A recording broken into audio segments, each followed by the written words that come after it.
अच्छा चलो, जब जाएंगे तब जाएंगे। अभी हमारा टॉपिक कौन सा था?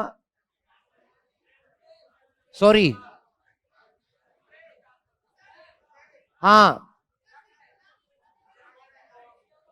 वैदिक कालीन साहित्य की हेडिंग डाल दो रे।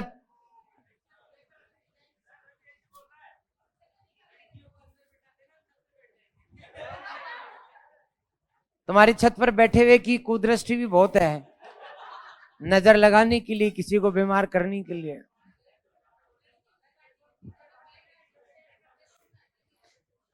तुम तो ऐसे कल्पना कर रहे हो जैसे सचमुच जा ही रहे हैं। नहीं, आप, मैंने बताया, आप सिर्फ, मैंने बताया जिन लोगों को जाना है, कोचिंग से तो अपना कोई नाता नहीं है, ना कोचिंग ले जा रही है, ना कोचिंग से अपने को कोई नाता है।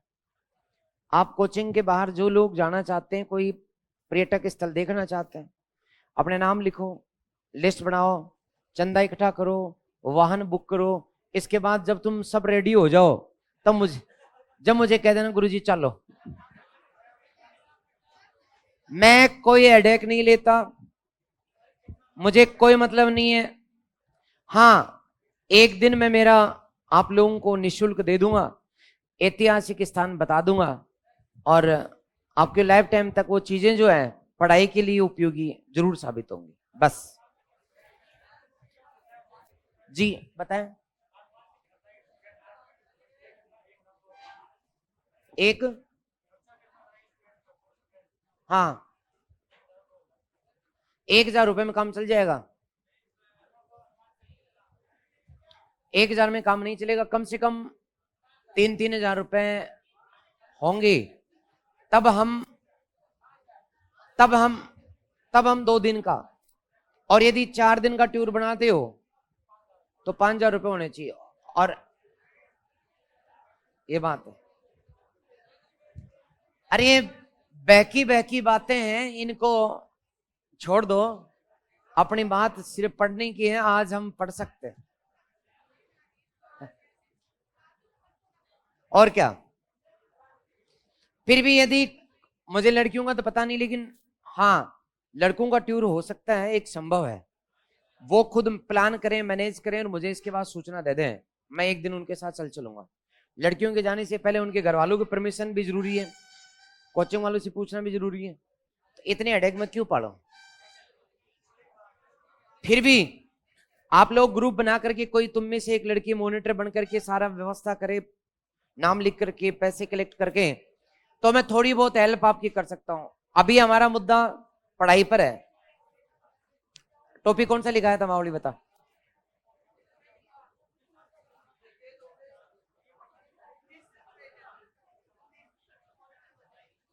ओके,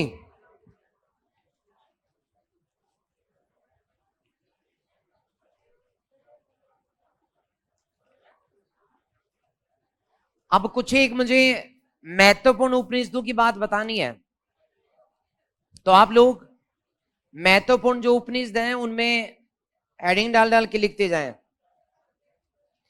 अरे उपनिषद जो है, जैसे आपको कोई पूछे कि सत्यमेव जयते किस उपनिषद से लिया गया है, भारत का जो राजवाक्य है किसे लिया गया, बताओ? मुंडको उपनिषद। तो ये क्वेश्चन आते हैं, इसलिए हम लोग सबसे पहले बृहदारण्यक की हेडिंग डाल दो। हेडिंग डालो, बृहदारण्यक उपनिषद। इसमें दोस्तों एक ऋषि थे जिनका नाम था याज्ञवल्क्य। ऋषि एवं गार्गी का संवाद मिलता। अरे लिखो रे फटाफट। याज्ञवल्क्य और गार्गी का संवाद मिलता है।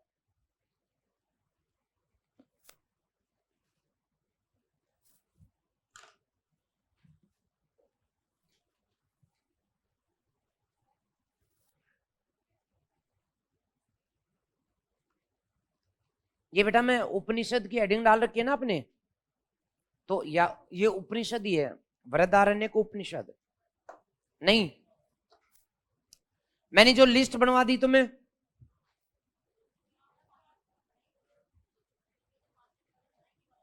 हाँ ये मैं, जैसे ऋग्वेद के जो दो उपनिषद थे, ऐत्री और कौसुत्र, उन दोनों में कोई भी खास बात नहीं।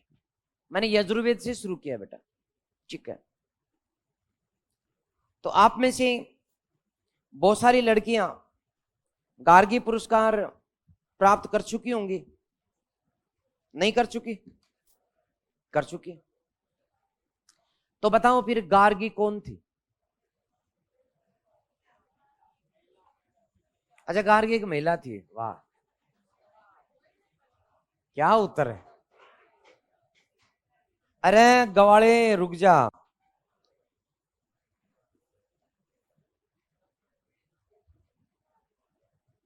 तो सुनो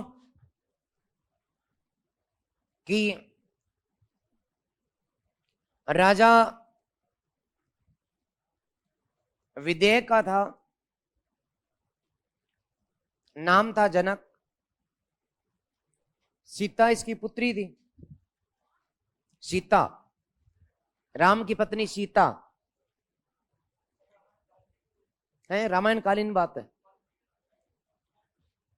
नहीं, कुछ पात्र, कुछ घटनाएं उसकी सही हैं, पूरी तरह से सही नहीं है। देखो मैंने ये नहीं कहा कि पूरी तरह काल्पनिक है, मैंने कहा ऐतिहासिक नहीं है, दोनों में फर्क है। विदेना जो जनक है, वो जब, ये जनक जब जवानी में था, सीता पैदा नहीं हुई थी, उस समय की बात है। इसने अपने दरबार में एक सभा का आयोजन करवाया। उस सभा में एक बहुत ही महान ऋषि तपस्वी को बुलाया, जिसका नाम क्या था,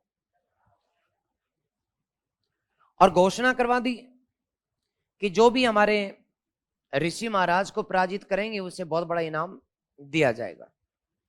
अब चूंकि धर्म पर चर्चा थी, धर्म पर शास्त्रार्थ था, शास्त्रों की बात होनी थी, चर्चा शुरू भी हुई, कोई भी टिक नहीं पाया। दूर दूर देशों के महीनों भर तक लोग आते चले गए, टकराते चले गए, सभी पराजित हो गए। लास्ट में एक महिला, एक लड़की जो कि विदुषी थी, तो विदुषी कन्या गार्गी, ये इसके सामने आई और इसे इस प्रकार के प्रश्न पूछे कि याज्ञवल्क्य उनका सीधा जवाब नहीं दे पाया। याज्ञवल्क्य को कहा गया कि चलो अब आप पूछो। याज्ञवल्क्य ने जो भी अपने जीवन के कठोर प्रश्न थे उनको सारे पूछे, गार्गी ने जवाब दिया।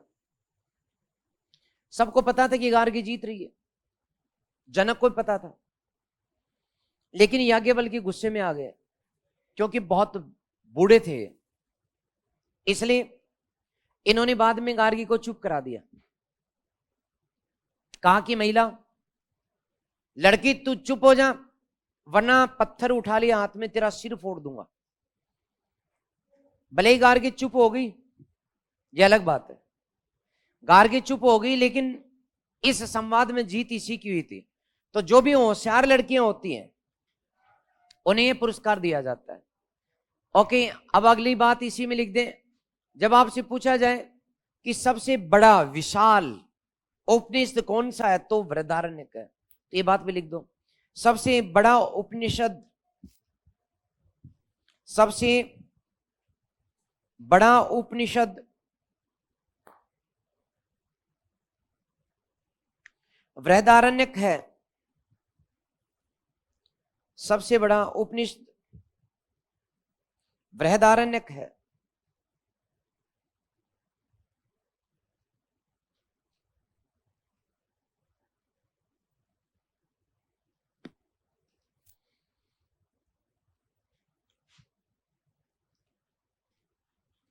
एक बात और लिख दो लास्ट की, यहां ब्रह्म, अरे इसी बृहदारण्यक में लिखना है बेटा, निचली लाइन, यहां ब्रह्म का उल्लेख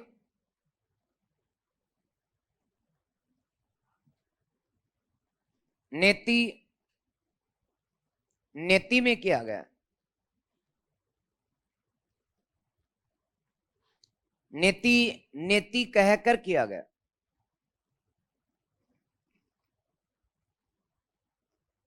किया गया है।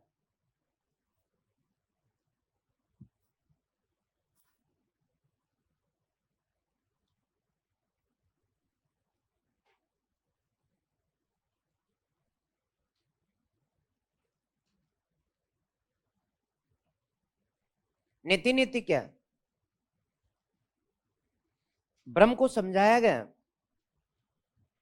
कि हम लोग कौन है जो ईश्वर के स्वरूप की बात करें। हमारा क्या दिमाग इतना है कि हम ईश्वर के बारे में बता सकते हैं? नहीं बता सकते, क्योंकि ईश्वर के रूप का पता नहीं। हम लोग उसके रूप की बात करेंगे। कोई अपने से पूछे कि ईश्वर कैसा होता है, तो हम बताएंगे हमारी तरह, मनुष्य की तरह होता है। लेकिन वास्तव में क्या ईश्वर मनुष्य की तरह ही होता है? क्या जरूरी है? क्या देखा है किसी ने? इसलिए ईश्वर का स्वरूप का वर्णन करना, हम उससे आपसे पूछें कि ईश्वर कैसा है, रंग कैसा है उसका, तो गोरा, इसका मतलब हमने अपनी मनुष्यों में बेहतरी कर ली कि हमें अच्छा क्या लगता है। हम कहें सांवला है, इसका मतलब सांवला और गोरा दो रंग बता दिए, क्या बाकी के रंग का ईश्वर नहीं हो सकता? हम लोग ईश्वर की ईश्वर क्या खाता है, हम अपनी मिठाई जो हमें अच्छी लगती है वो चूरमा बना लेते हैं, मिठाई बनाते, खीर बनाते, जो भी बनाते हैं, और उसका भोग लगा देते हैं। क्यों? क्योंकि हमें अच्छा लग रहा है। हमने ईश्वर को बनाया, हम उसकी व्याख्या कर रहे हैं, हम उससे क्या अच्छा लगता है। क्या ईश्वर को वही अच्छा लगता है जो हमें लगता है? कई लोगों को दारूड़ी अच्छी लगती है, दारू, और वो हे माँ दुर्गे, हे भैरू जी महाराज, ये दारू, क्या वास्तव में दारू पीता है ईश्वर? ये सब मनुष्य के भाव है। मनुष्य अपनी मानसिकता को उस देवता पर आरोपित करके अपने विचारों की पुष्टि करने की कोशिश करता है। वो ईश्वर के नाम पर घर में चूरमा खाना चाहता है, उसकी इच्छा है आज चूरमा बने। वो अपनी भावों के अनुरूप, उसके मन में इच्छा हो रही है दारू पीने की। वैसे दारू पीनी नहीं चाहिए, खराब चीज है। बैरू जी पीते हैं, प्रसाद तो ले सकते हैं, ले लो, प्रसाद में कोई दिक्कत नहीं। ये सब भाव है मनुष्य के। इसलिए मनुष्य ईश्वर की व्याख्या नहीं कर सकता। तो ईश्वर क्या है, यहां पर सच्चाई के साथ उसका वर्णन किया गया है कि ईश्वर की हम व्याख्या नहीं कर सकते। तुम कहोगे कि ईश्वर मनुष्य है, नहीं, ये बात तो नहीं है। तुम कहोगे कि ईश्वर गोरा है, ये बात नहीं है। ना इति, ये भी नहीं है, ये भी नहीं है, ये भी नहीं है। न इति, यह भी नहीं है, यह भी नहीं है। वही ईश्वर है। क्योंकि हमारे कल्पनाओं के दायरे से बाहर जो बच जाता है ना, वो ईश्वर है। ये बहुत बड़ी बात इस उपनिषद में कही गई है कि हम मनुष्य उसका रूप नहीं बना सकते, हम उसकी मूर्ति नहीं बना सकते, हम उसको रंग नहीं दे सकते, हम उसके भोजन को, उसके कपड़ों को व्यवस्थित नहीं कर सकते, उसके स्वरूप को हम डिसाइड नहीं कर सकते। जो कुछ हम सोचते हैं उसके बाहर जो बच जाता है वो ईश्वर है। न इति दोनों को जोड़ेंगे तो क्या बनेगा दोस्तों? नेति नेति। ये भी नहीं है, वो भी नहीं है, जो बच गया वो ईश्वर है। तो ईश्वर की जो सटीक व्याख्या की गई, दुनिया मानती है। ईसाई धर्म के लोग, इस्लाम धर्म के लोग उपनिषदों के ऊपर बहुत चर्चा करते हैं। अकबर के काल में, शाहजहां, मुगलों के काल में, शाहजहां का बेटा था, नाम था दारा शिकोह, उसने भी उपनिषद लिखे थे। इनको पढ़ करके कि इतना गूढ़ ज्ञान धरती के किसी भी धर्म और काव्य में नहीं है जितना कि उपनिषदों में। तो यहां पर ईश्वर को किस रूप में समझाया गया है? नेति नेति, ना इति ना इति।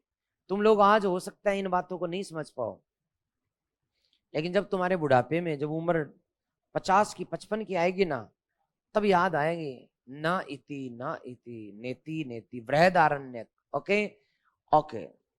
तो उपनिषद नंबर 1 तो मैंने आपको समझाया। अब उपनिषद नंबर 2, दूसरा कठोपनिषद।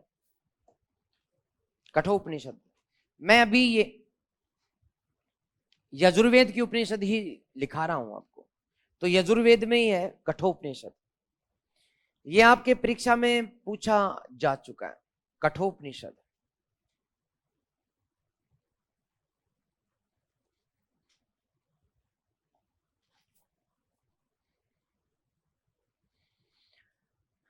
इसमें प्रसिद्धि का कारण है यम और नचिकेता का संवाद।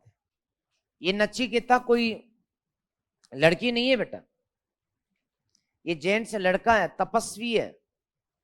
तो एक तपस्वी है, ये नाम है नचिकेता, और इन दोनों का संवाद मिलता है।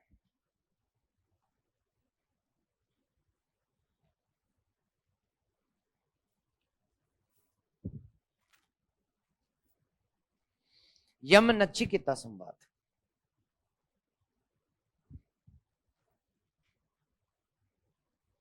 यहां यम का मतलब यमराज है, मौत का दाता, मौत का वाहक, और वो नचिकेता की मृत्यु के लिए इसके पास में आता है।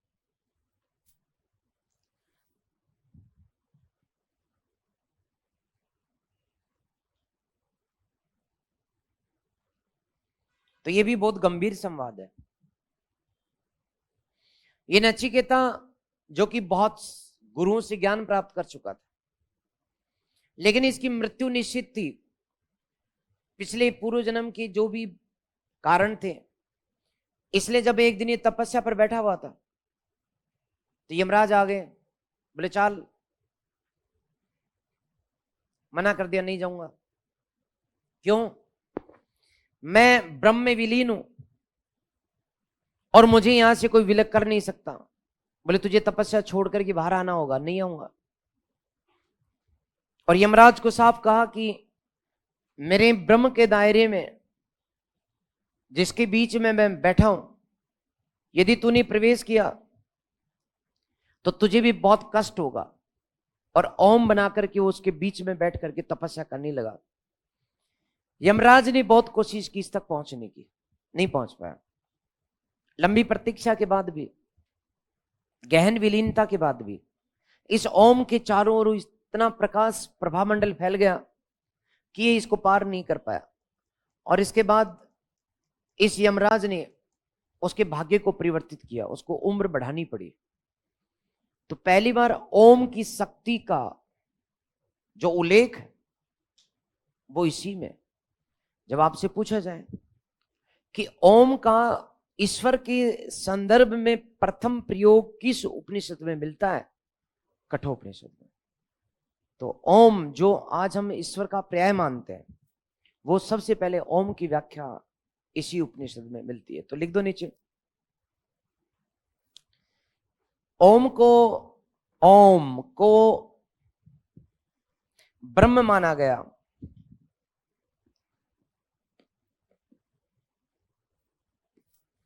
ओम को ब्रह्म माना गया।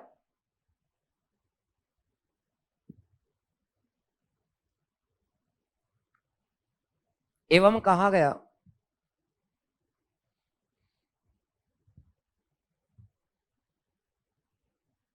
गया कि आत्मा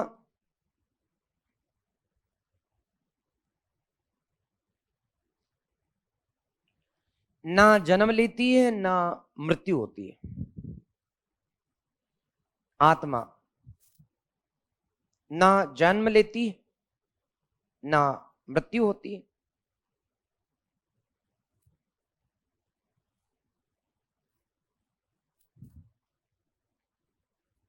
तो आत्मा को यहां समझाया गया है। फिर लिखना नहीं है, मैं पहले बता दूं आपको। आत्मा को रथ के रूपक से बताया गया। जैसे रथ क्या होता है, मैंने तुम्हें पहले भी बताया था। घोड़े होते हैं, रथ नहीं होते। क्या दो घोड़ों को रथ कह दें? तो क्या लकड़ी का एक ढांचा होता है उसको रथ कह दें? तो क्या जो टायर होते हैं उनको रथ कह दें? तो क्या जो लगाम होती है उसको रथ कह दें? इन सब का सम्मिलन ही रथ कहलाता है। इसी तरह से आत्मा जो है वो जब तक शरीर धारण नहीं करती तब तक अपना प्रकटीकरण नहीं कर सकती।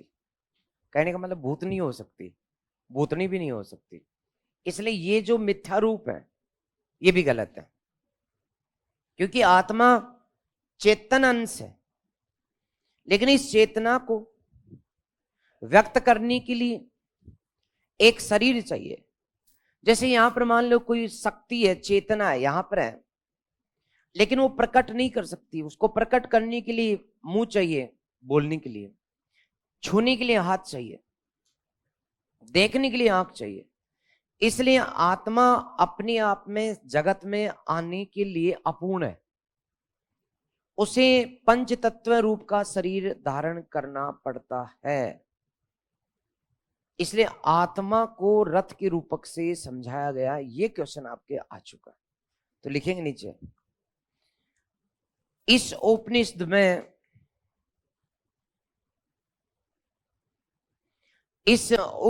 में आत्मा को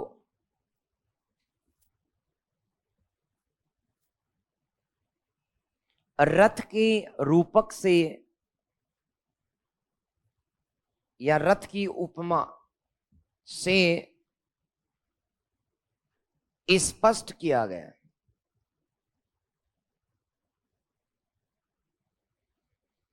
रथ के रूपक से स्पष्ट किया गया।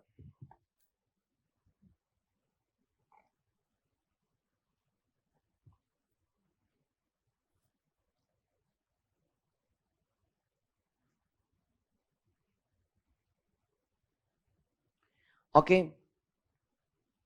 अगला उपनिषद दोस्तों ईशोपनिषद। ईश मैंने लिखाया आपको, ईशोपनिषद लिखाया क्या? यजुर्वेद का ही है ना? ओके,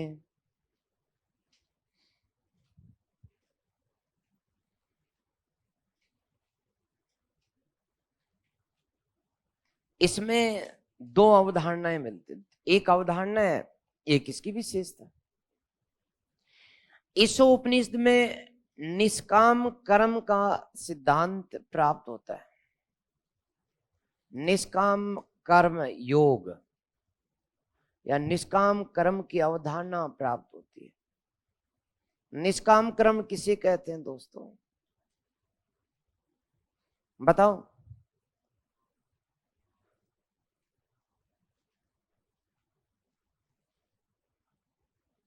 सबसे छोटा उपनिषद यदि पूछ लें तो ये, सबसे बड़ा वृहदारण्यक, सबसे छोटा ईश।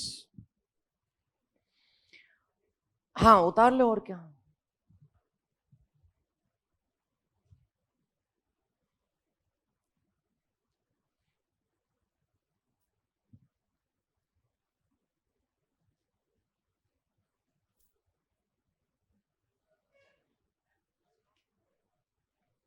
अरे क्यों हो?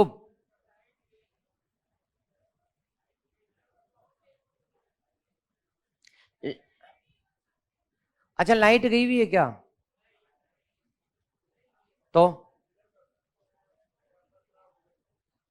अरे ये एलईडी जो है ना खराब हो गई, वहां से खड़े होकर के इधर बैठ जाओ, बहुत जगह पड़ी है।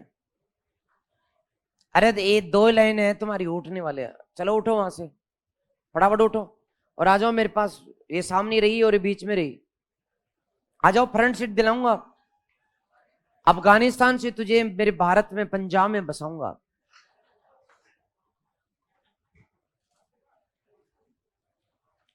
अरे आओ रे फटाफट, हम कहीं ना नाटक लगा रहा कि मैं बोर्ड पर लिखूंगा, दिखेगा नहीं, फिर तुम लगेगा। जिसको पढ़ना है चुपचाप खड़े होके आ जाओ, बाद में कहना मत, क्योंकि आगे से मैं टू द पॉइंट लिखूंगा ही लिखूंगा, तुम्हें देख देख के लिखना है। फिर तुम कहोगे नहीं दिखाई दे रहा, मैं कुछ नहीं सुनूंगा। अभी जगह पड़ी है बहुत बढ़िया वाली, आ जाओ आगे। अरे आ जाओ बावड़ी, दोनों तीन। हाँ भाई, जो बावड़ा एंड बावड़ी साथ बैठे वो फटाफट आ जाओ इधर। अरे शांत रहो रे। अरे गवाड़ो शांत रहो। आ जाओ फटाफट।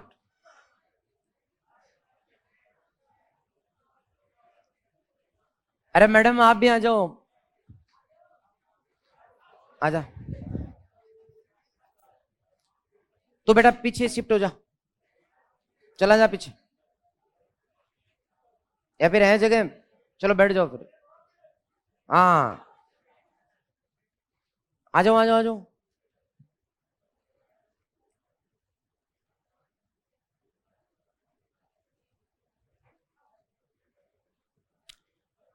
तो ध्यान रखें, निष्काम कर्म क्या होता है, इसका भाव बहुत बड़े हैं और गीता पूरी की पूरी इसी पर टिकी हुई है। निष्काम कर्म का अर्थ है कामना रहित कर्म, यानी जो भी कर्म हम करें वो सिर्फ कर्म करना है, इसलिए करना है, उनके फल की इच्छा नहीं करना। कि आज हमारी जो ड्यूटी है, आज हमारा जो कर्तव्य है, उस कर्तव्य को पूरा करना, फल जो भी होगा हमारे कर्तव्य के अनुरूप ईश्वर अपने आप देगा। ये नहीं सोचना कि मैं ये जो कर रहा हूं उसका फल अच्छा है या बुरा।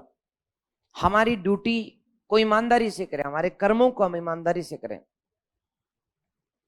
इसे निष्काम कर्म कहते हैं। गीता पूरी की पूरी भगवत गीता इसी निष्काम कर्म पर टिकी हुई है, जो श्री कृष्ण के द्वारा जो अर्जुन को शिक्षा दी गई कि मैं मेरे सामने खड़े हुए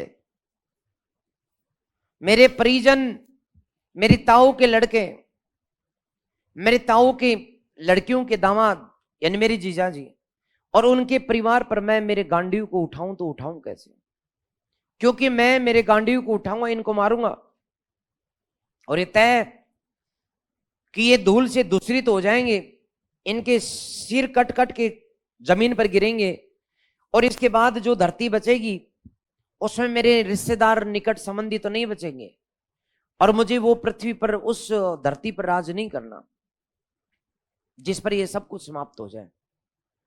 तब श्री कृष्ण ने कहा था कि तू इस बात की परवाह मत कर कि तू किसको मार रहा है या किसको नहीं मार रहा, तेरा काम है तेरे शत्रु पर विजय प्राप्त करना, वो चाहे रिश्तेदार हो या अज्ञात हो।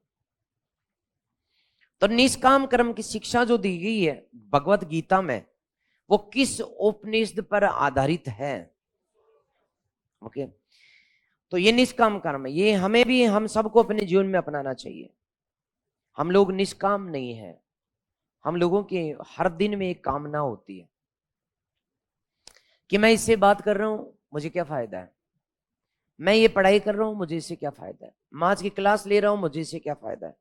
यानी हमेशा कामना को पहले रखते हैं और फिर हम कर्म करते हैं। ये नहीं, इसको छोड़ करके और अपनी सिर्फ ड्यूटी फॉर ड्यूटी, कर्तव्य के लिए कर्तव्य ये करना हमें। हम क्यों पढ़े? क्योंकि हमारी ड्यूटी, हमारा कर्तव्य है, इसलिए हम पढ़े। हमें कर्तव्य के लिए अपना कर्तव्य निभाना है। जो जो ऐसा करता है उससे उसका सबसे मधुर फल, उसका परिणाम वो स्वतः प्राप्त होता है और वो उसकी कामना से अधिक प्राप्त होता है। इसमें व्याख्या की गई है कि कुछ लोग पहले सोचते हैं कि हमें इतना फल मिलना चाहिए, पूरी शिद्दत से काम भी करते हैं, लेकिन उनको उससे थोड़ा फल मिलता है हमेशा। और कुछ लोग जो इतना सोचते नहीं कि वो इतना ऊंचाई तक पहुंच जाएंगे, अचानक उनके जीवन में जो उन्होंने सोचा नहीं था उससे भी ज्यादा मिल जाता है। इसके पीछे सिर्फ एक कारण होता है, वो कामना। तो कामना रहित कर्म की बात यहां की गई है। मैं ज्यादा ज्ञान नहीं दूं आपको। अगला तैत्रीय उपनिषद,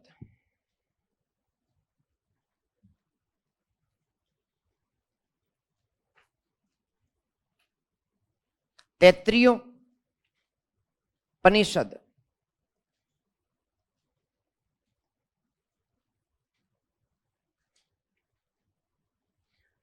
तो जो तैत्तिरीय उपनिषद है दोस्तों, उसमें 2 बिंदु हैं जो अपने खास है। एक बिंदु सदा सत्य बोलो,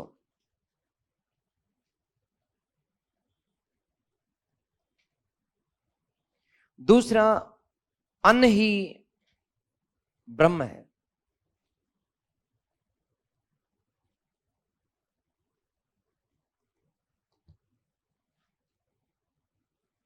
अतः अधिकाधिक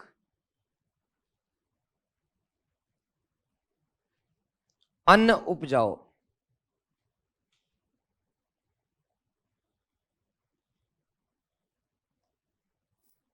अतः अधिकाधिक अन्न उपजाओ। यहां जो क्वेश्चन निकला हुआ है वो ये आया हुआ है कि हरित क्रांति का नारा किस उपनिषद से लिया गया। हरित क्रांति का नारा क्या है? अधिक से अधिक अन्न उपजाना। अरे हरित क्रांति खाद्यान्न उत्पादन को बढ़ाना, तो यही है, इसी उपनिषद से लिया हुआ है। ये क्वेश्चन निकला हुआ आपके।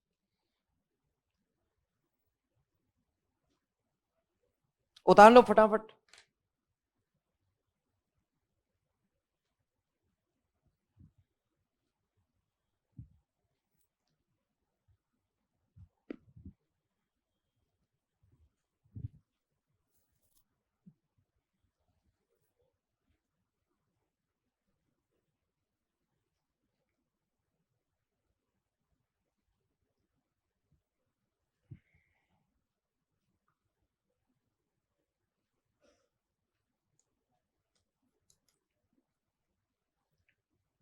लिख दिया क्या?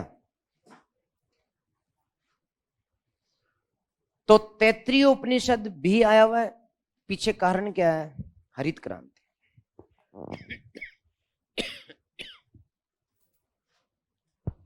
तो हरित क्रांति। अब एक बेकार उपनिषद, बेकार है, नाम है मैत्रायणी संहिता।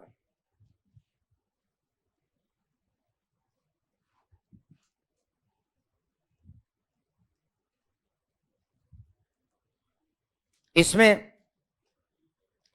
जो भी रिसीवर जो थे, जिन्होंने इसकी रचना की, वो महिलाओं के प्रति कोई धोखे खाए हुए व्यक्ति थे। इसलिए इन्होंने बताया कि महिला जुआ एवं शराब की भांति एक बुराई होती है।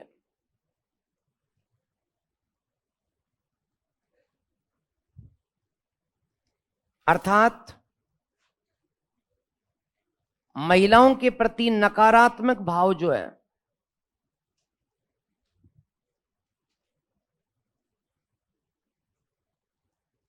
नकारात्मक भाव प्राप्त होता है।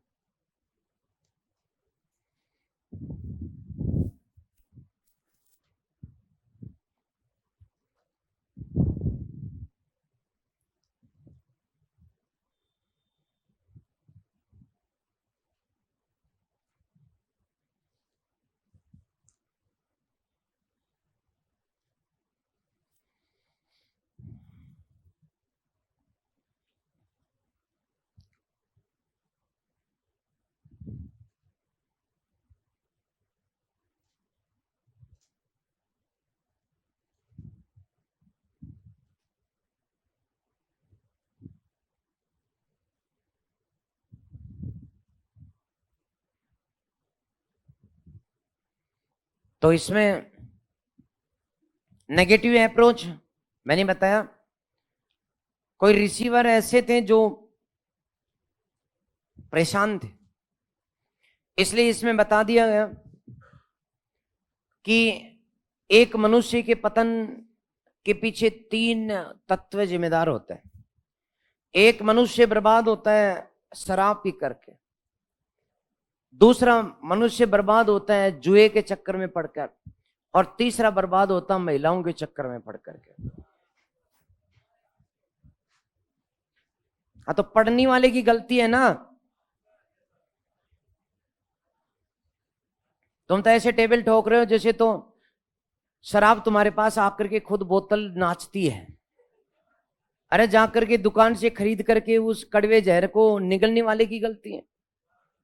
आज जुआ खेलने वाला जो है, गलती उसकी है। जुए में थोड़ी ना कोई दोष है, खेलने वाले में दोष है। शराब में दोष नहीं है, पीने वाले का दोष है, वो ठोक रहा है, पी रहा है। भाई जब शराब के ऊपर लिखा हुआ है बोतल के ऊपर कि ये धीमा जहर है, ये आपके स्वास्थ्य के लिए अत्यंत हानिकारक है, जब लिखा, जब धीमा जहर है, हमें पता है कि जहर खा रहे हैं स्वास्थ्य के लिए हानिकारक है, तो स्वास्थ्य खराब करें तो फिर मरना तो है ही ना। तो वही बात है, इसलिए जो फिर भी पीते हैं तो वो मरते हैं। खैर, मैंने आपको यजुर्वेद के पढ़ा दिए हैं, मैं अब आपको सामवेद की ओर ले चलता हूं। सामवेद के दो उपनिषद बताए थे मैंने आपको। एक कौन सा? छांदोग्य और एक केन। तो केन में कुछ खास नहीं है, छांदोग्य खास ही खास है। तो हेडिंग डाल दो छांदोग्य उपनिषद।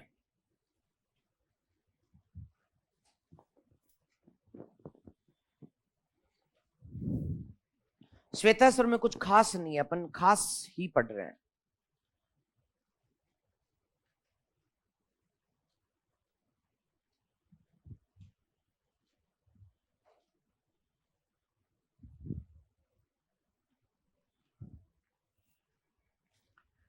तो दोस्तों अब मेरे साथ साथ उतार दो छांदोग्य उपनिषद। तो छांदोग्य उपनिषद में ये सबसे प्राचीन उपनिषद है।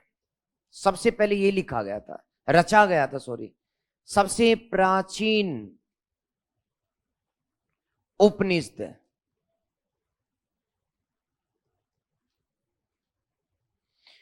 प्राचीन होने के कारण इसे तांडी कहते हैं। तांडी नाम उपनिषद भी इसे कहा जाता है। इसमें बताया गया सब कुछ ब्रह्म है, सब कुछ ब्रह्म है।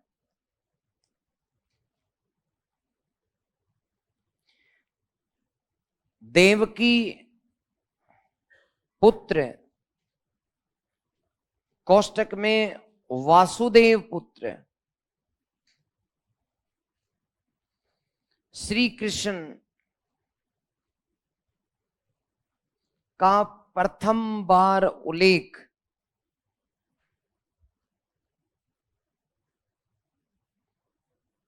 यहीं प्राप्त होता है।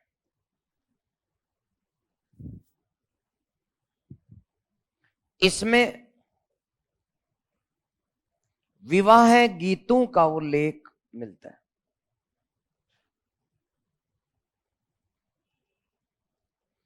विवाह गीतों का पहली बार उल्लेख मिलता है, पहली बार।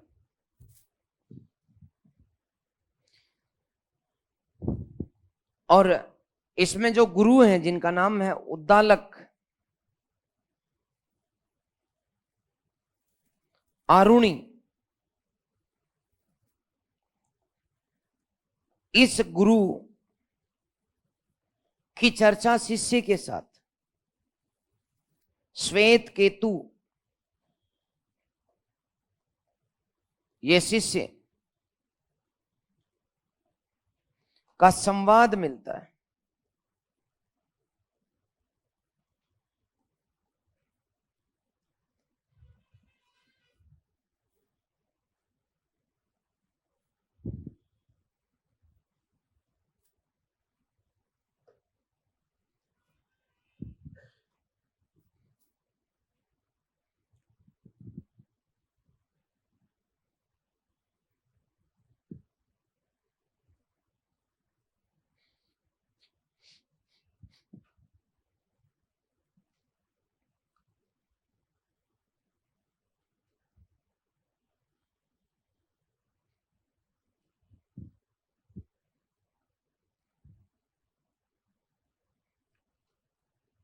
बेटा कौन सा समझ में नहीं आया पूछ लो मेरे से, ये तो सब कुछ क्लियर है।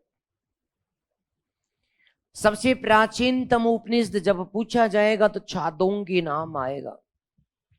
इसमें कहा गया है कि सब कुछ ईश्वर है, ब्रह्म है, हम भी ब्रह्म है, हमारा अंश ब्रह्म है, चारों ओर ब्रह्म है, हवा में ब्रह्म, पृथ्वी ब्रह्म, कण कण में ब्रह्म, तो सब कुछ ब्रह्म है। इसमें पहली बार श्री कृष्ण भगवान का उल्लेख मिलता है। और विवाह के टाइम जो गीत गाए जाते हैं, जैसे आपके जब फेरे होंगे तो जो मीठे मीठे गीत गाए जाएंगे जिनको सुन सुन करके आपके एहसास होगा कि वाह शहद की अनुभूति हो रही है। क्यों मैडम? नहीं, तो उन विवाह गीतों को यहीं से लेंगे। क्यों रवावली?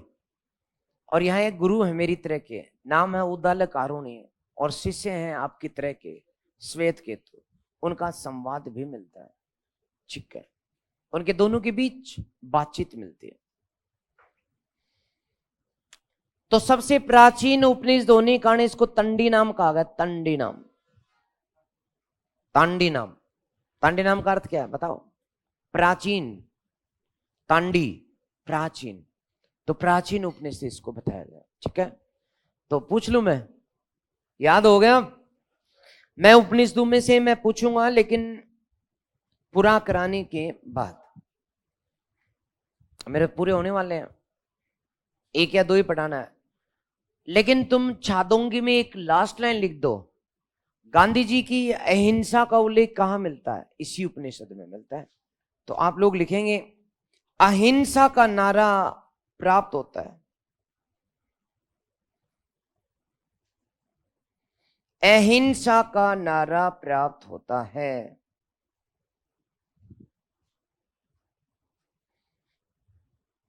तो हिंसा मत करो, दूसरा थप्पड़ मारे तो दूसरा गाल आगे कर दो, दूसरा गालियां देता है तो सुन लो, उसे कहो कि भाई दो चार और दे ले। ये भाव होना चाहिए, तब देखो हम कितने महान बन जाते हैं।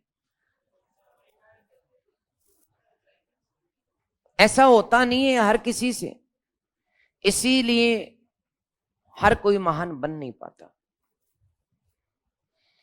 बाकी क्रिया के बाद प्रतिक्रिया होती है। तुम एक गाली दोगी, दूसरा दो देगा, तुम चार दोगी, वो छह देगा, कुछ नहीं मिलना। अरे कोई तुम्हें कोसता है, कोई तुम्हारी आलोचना करता है, इसका मतलब तुझ में दम है, कुछ तो है बात, कुछ तो है खास। आलोचना किसकी होती है? हर किसी अरे गरे के पीछे कौन ध्यान देता है? कोई नहीं देता। आलोचना उसकी होती है जिसमें कुछ गुण होते हैं, जिसका एक वजूद होता है। तो आलोचना हो रही है, इसका मतलब कि वजूद है। कुछ लोगों के पच नहीं रहा, पच जाएगा। नहीं पचे तो उसे मेरी काली मिर्च दे देना। इसलिए अहिंसा का जो पहली बार नारा दिया गया वो किस में?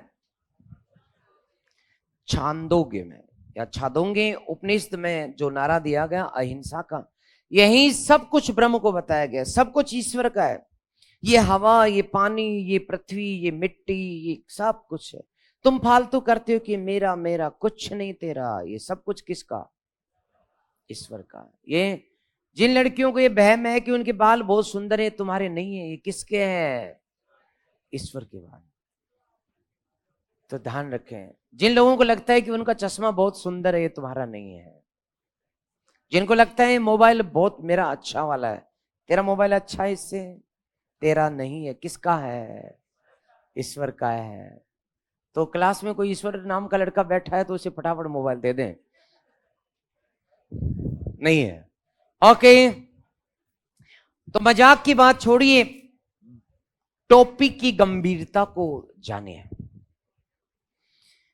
इसीलिए कहते हैं कि इस धरती पर हमेशा फिलोसफी शुरू होती तो है, वेस्टर्न फिलोसफी, इंडियन फिलोसफी, लेकिन जितने भी फिलोसफर पैदा हुए हैं, जिन्होंने भी ईश्वर को समझाने की कोशिश की अपने तर्कों से, वो सारी फिलोसफी अपने आप उपनिषदों में मिल जाती है।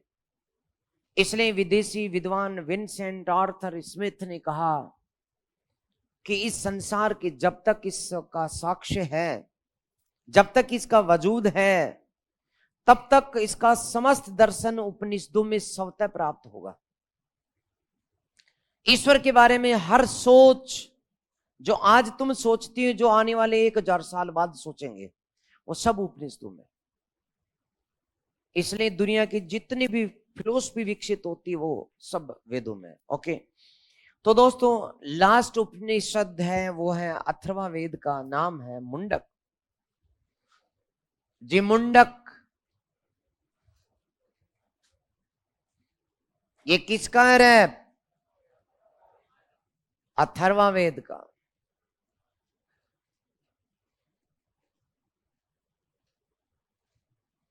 तो मुंडक उपनिषद की खास बात क्या है? इसमें सत्यमेव जयते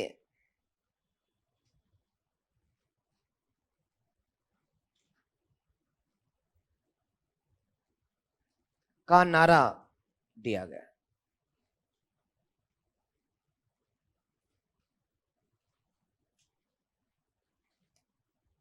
इसी में यज्ञ या कर्म कांड को, कर्म कांडों को फूटी हुई नाव बताया गया।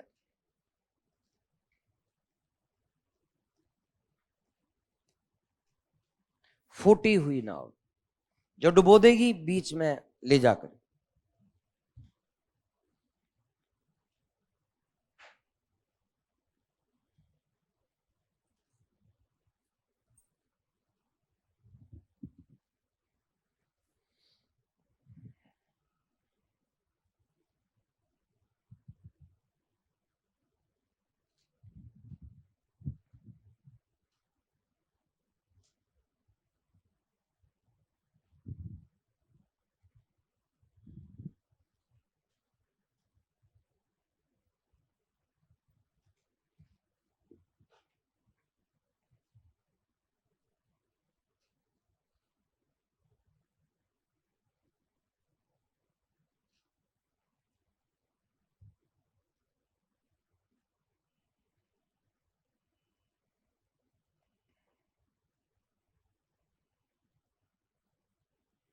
तो मैं उम्मीद करूं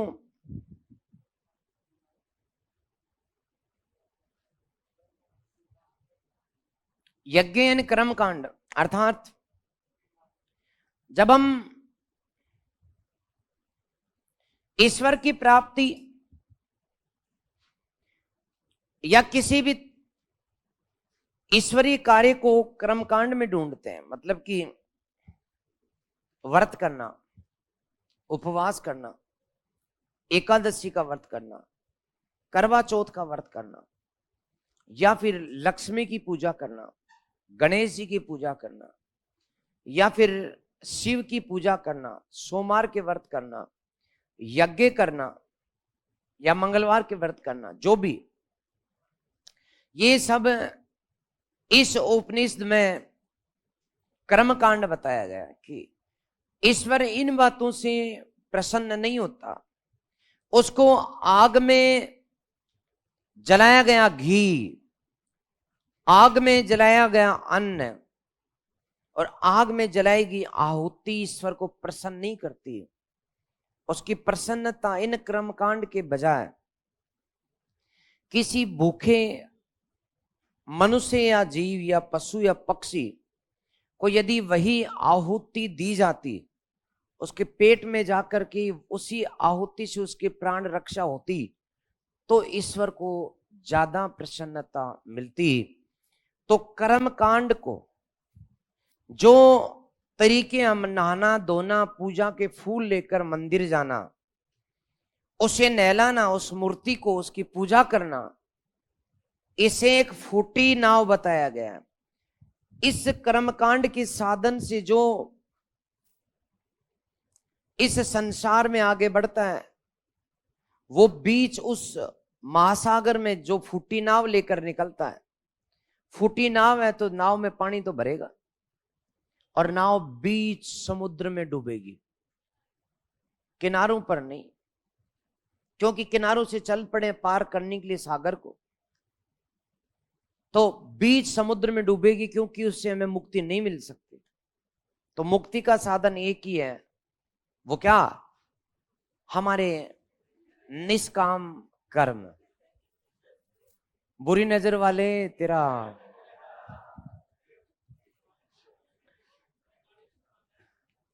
तो आप लोग जो है क्वेश्चन पूछूंगा मैं, बताओ। पहले कुछ 3 नोट डाल दो, इसके बाद कंप्लीट हो जाएगा। नोट डालें, जो आपकी इच्छा, जो आपकी श्रद्धा। लिखेंगे स्वामी दयानंद सरस्वती ने, नोट नंबर 1, स्वामी दयानंद सरस्वती ने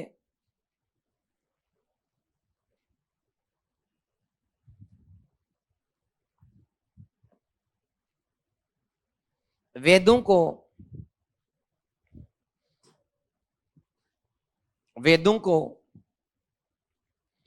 अपौरुषेय बताया।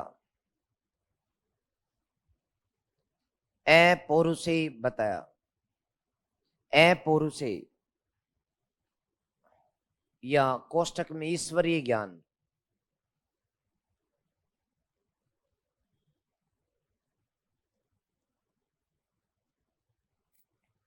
अपौरुषेय या ईश्वरीय ज्ञान बताया।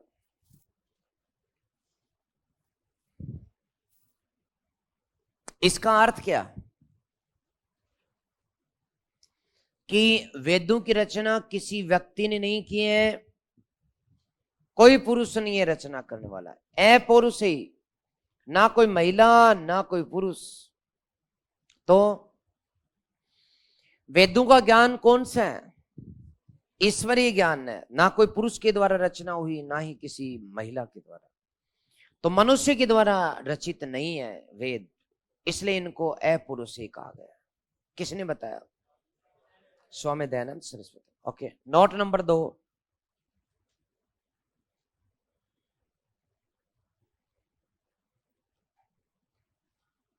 वेदों को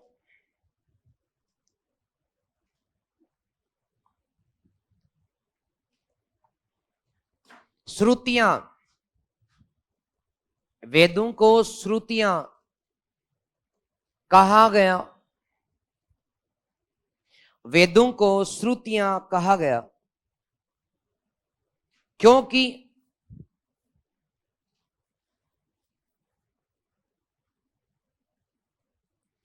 प्रारंभ में वेद अलिखित थे,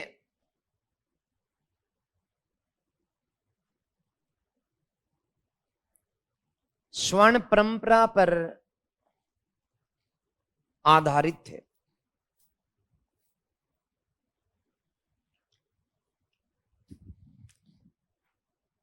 प्रारंभ में वेद अलिखित थे, स्वर्ण परंपरा पर आधारित थे।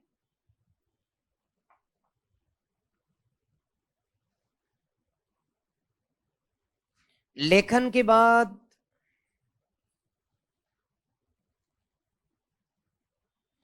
वेदों को संहिता ग्रंथ कहा गया।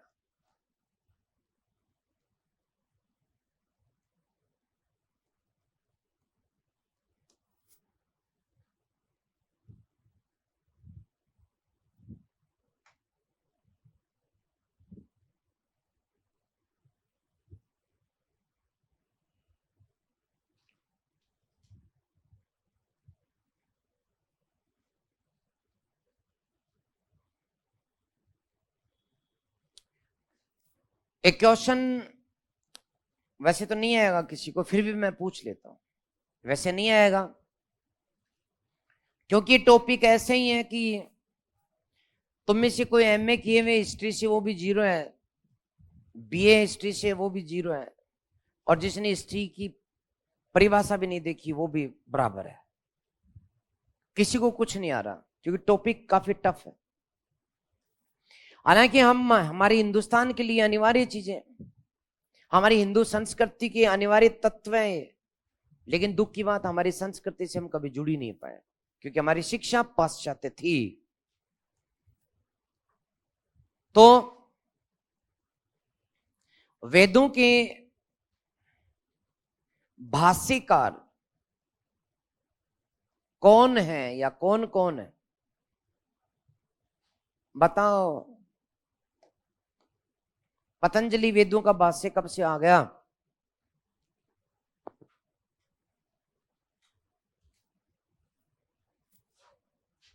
ऑप्शन दो, लो साहब। Yaska, Sayana, Oldenberg, V A Smith,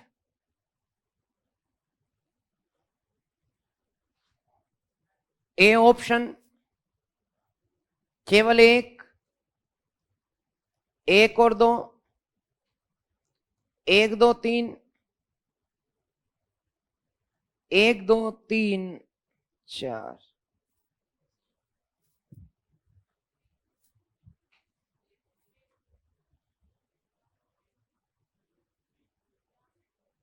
ए वाले, बी वाले, अरे बी वाले बंबई वाले, दो दो चार पांच छह सात आठ नौ दस, 10 जने बी में, यानी एक और दो, 10 जने बता रहे, 11। सी वाले, एक दो तीन चार पांच छह सात आठ नौ 10 11 12 13 14, ओके 15। और डी वाले, 2 2 4 2 6 2 8 2 10 11 12 ही है, बाकी तो जीरो पर बैठे हैं। अरे बावड़ी, गलत होगा तो कोई दंड मिलेगा क्या? हाथ खड़ा तो करते हैं। तो दोस्तों, वेदों के 3 ही भाष्यकार हैं। ये चौथा तो ऑप्शन पैदा करने के लिए कर दिया गया। भारतीय भाष्यकार 2 हैं और ये अंग्रेज भाष्यकार है।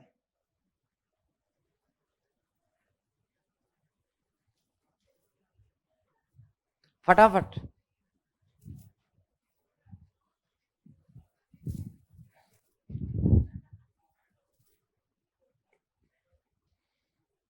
फटाफट लिखो। अरे उतार दो इसको, यूं कहीं वेदों के भाष्यकार 3, यास्क, सायन, ओल्डेनबर्ग।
ओके, अरे लिख दिया कि, तो मैं अब पूछ रहा हूं, आप सिर्फ मेरे से 5 मिनट ले सकते हैं।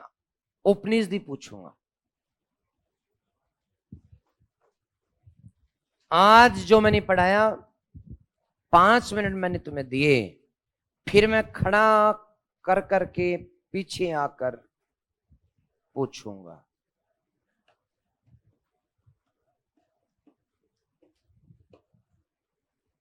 मेरा ध्यान उन बच्चों पर है जो अभी लापरवाही कर रहे हैं। वो मेरे प्रथम टारगेट है। मैं चेक करता हूं मेरे टारगेट कौन कौन है।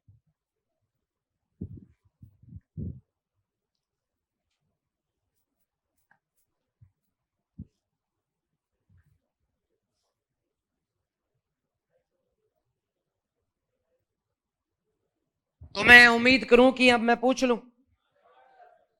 चलो, तो मैंने टारगेट डिसाइड कर रखे हैं मेरे। तो सबसे पहले तो आप बताएंगे मैडम। खड़े हो जाओ। अरे फेंकोगे दो चार उठा लो।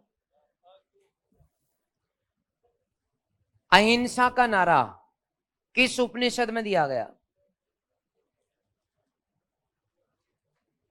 अरे बोलोगे हाँ कोई बीच में तो मैं देख लो।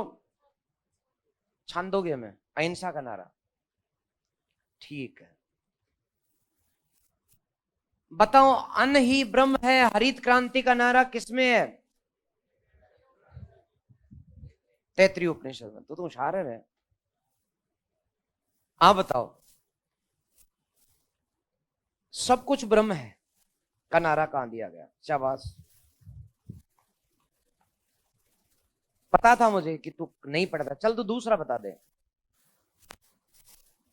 दूसरा बता। निष्काम कर्म का नारा कहां दिया गया? कुछ नहीं आता। ये है वो दरकती हुई सीढ़ी। बता। अहिंसा का पहला नारा कहां दिया गया है? अच्छा, वो देकर बताएगा। तो अच्छा, अन्न ही ब्रह्म कहां है? यह भी देकर बताओ। तो ना आवे। अब पीछे बैठने से नहीं आते। और पीछे बैठ करके जो हु बंदर वाली आवाज निकलती है ना, उनसे तो कतई नहीं आवे। दो भाई बंधु, आप भी बहुत अच्छे लगते हो मुझे। वाह यार, वाह वाह। मतलब पढ़ाई करके जा रहा है मेरी लगातार कि मैं चला जाऊं यहां से, लेकिन ऐसा है नहीं। तो तुम बताओ मुझे कि यम नचिकेता का संवाद कहां से मिलता है? अब चमकाता हूं, देख तेरे को मैं। है? नहीं आता। शाबाश। कठोपनिषद। उदालक कारुणी का संवाद। अब देख, नीचे देख के बोलता है क्या? तो बताओ रे, उद्दालक कारुणी का संवाद। उद्दालक कारुणी श्वेत केतु संवाद कहां मिलता है? छांदोग्य में। और याज्ञवल्क्य गार्गी का संवाद बृहदारण्यक में। सबसे छोटा उपनिषद कौन सा? ईशो उपनिषद। सबसे बड़ा कौन सा? सबसे प्राचीन कौन सा? पहली बार श्री कृष्ण का उल्लेख किसमें? तांडी नाम कौन सा? यही है छांदोग्य। तांडी नाम प्राचीन।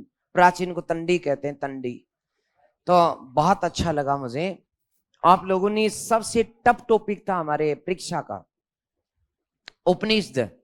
तो चारों वेद मैंने लिस्ट से आपको याद करा दिए, उनके ब्राह्मण ग्रंथ याद करा दिए। जरा याद है तो बताओ। पंचवीस, सटवीस और जैमिनी किस वेद के हैं? सामवेद के। Very good. तैतृय और सतपथ किसके हैं? यजुर्वेद। ऐत्री और कोसूत की और गोपथ।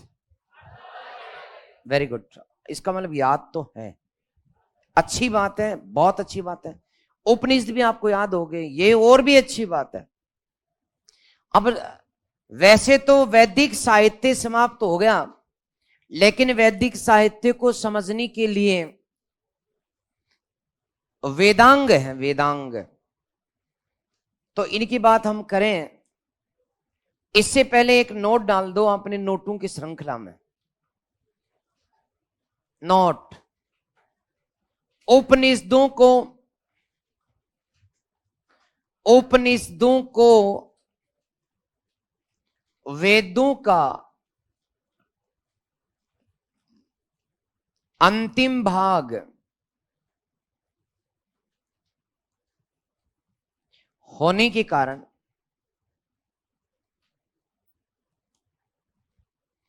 वेदांत कहा जाता है। उपनिषदों को वेदों का अंतिम भाग होने के कारण वेदांत कहा जाता है। वेद अंत, वेदांत वेदों का अंत या वेदांत। वेदों के अंतिम भाग कौन है? उपनिषद।